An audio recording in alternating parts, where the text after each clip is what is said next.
জানিস না। ঠিক আছে, আগামী শুক্রবারের মধ্যে আমার টাকা দিয়ে দিবি, না দিলে তোর খবর আছে। আচ্ছা ঠিক আছে, দিয়ে দিবনি, এখন আমি যাই। হ্যাঁ ভাই, কালকে তো আমি আইতে চাইছিলাম, কিন্তু মেঘের লাগে আইতে পারিনি। আমি জিএদের থেকে অনুমতি লই আইছি। আমার 1 কেজি আলু আর 1 কেজি পেঁয়াজ, একটা লাইভ সাবান দেন ভাই। আচ্ছা ঠিক আছে ভাই, দিতাছি। এটি কি জিহাদের নামে লিখে রাখবো? হ, আমি ওর থেকে অনুমতি লই আইছি, ওর নামে তো লিখবেন। আচ্ছা ঠিক আছে ভাই, দিতাছি।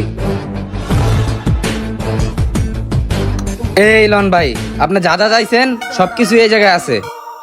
আচ্ছা ঠিক আছে ভাই, সবগুলো ওর নামে লিখে রেখেন। হ্যাঁ এই ভাই খারান, লেখা তো রাখবো, কথা শুনে যান। কে ভাই, কিছে?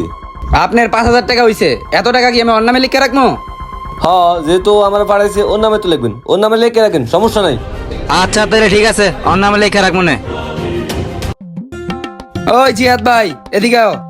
কি হয়েছে ক? আরে ভাই, আপনি এটা